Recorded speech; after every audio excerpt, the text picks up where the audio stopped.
When you first hear about the DJI Osmo Nano, you might think it's just another tiny camera trying to squeeze into the already crowded world of portable POV devices. But after spending real time with it and putting it head-to-head against Insta360's Go 3S, I can confidently say, this little cube of brilliance is rewriting what we thought possible for pocket-sized filmmaking. Let's start with the basics. Both cameras look deceptively small, yet they pack serious power. The Go 3S has been around for a while and has earned a name for its convenience and smart app ecosystem. But the Osmo Nano is DJI's answer to creators who want full-blown pro-grade footage without the bulk. It's slimmer, more refined, and noticeably more futuristic in its design. The smooth aluminum edges, OLED display, and minimal body language make it feel like an extension of your creative setup rather than a gadget you have to figure out. When you turn it on, the first thing you'll notice is how vibrant the preview looks. That's thanks to the OLED screen, which outshines Insta360's LCD in both brightness and contrast. Whether you're filming under harsh sunlight or in dim indoor lighting, you can always trust your frame, something that surprisingly matters when shooting on the go. Then there's the weight. The Nano is slightly heavier than the Go 3S, but that extra weight hides something more powerful: a larger 1/1.3-inch sensor. That's not just a minor upgrade, it's a huge leap. In real-world footage, the Nano captures far more detail, depth, and clarity, especially in challenging light. You'll see sharper edges, smoother color transitions, and far less noise even when the sun dips below the horizon.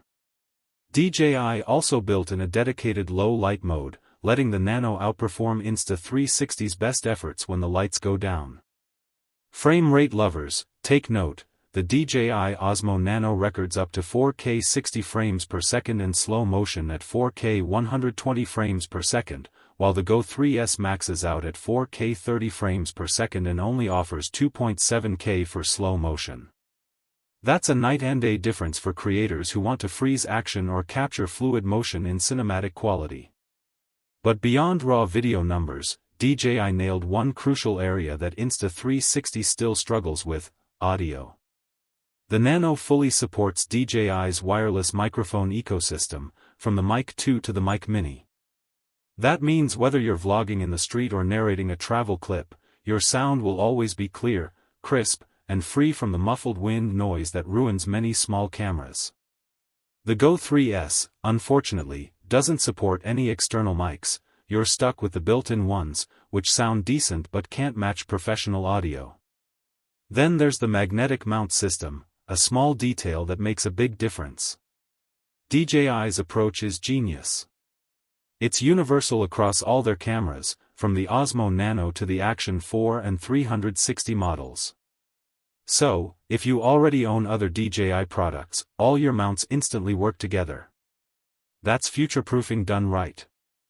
Insta360's mounts, on the other hand, are isolated to each model, meaning if you upgrade or switch cameras, you'll be left with a box of useless accessories.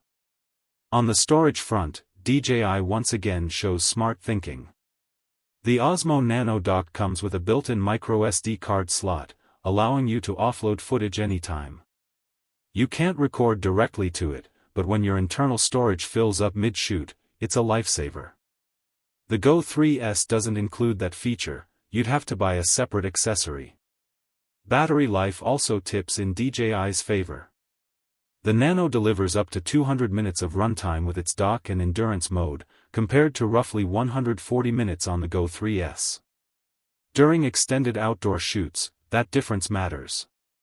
When we compare stabilization, both are rock solid, but DJI's latest Rocksteady algorithm handles sharp turns and fast pans with more precision. The footage feels more natural, avoiding the floaty distortion sometimes seen with Insta360's flow state stabilization. Now, let's talk creative control. Insta360 wins in pre-built modes like Starlapse and Freeframe, which automate some fancy time-lapse. But the Nano offers 10-bit D-Log-M recording, giving creators more flexibility in color grading.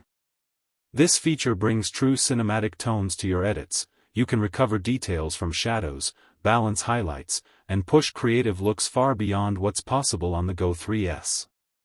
In real-world use, the Nano feels more like a filmmaker's tool, while the Go 3S feels like a content creator's toy. Both are fun, but DJI gives you that confidence that your footage could make it to a professional production. So, what's the verdict? If your goal is to film with minimal setup but professional-level results, the DJI Osmo Nano is easily the smarter buy in 2025.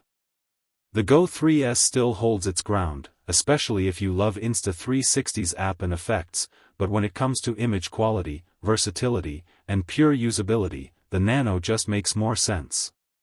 It's cheaper, more advanced, and seamlessly fits into DJI's growing family of creative tools. From low-light vlogs to high-speed adventures, this little camera delivers results that make you forget its size. DJI might have called it the Nano, but it performs like a giant.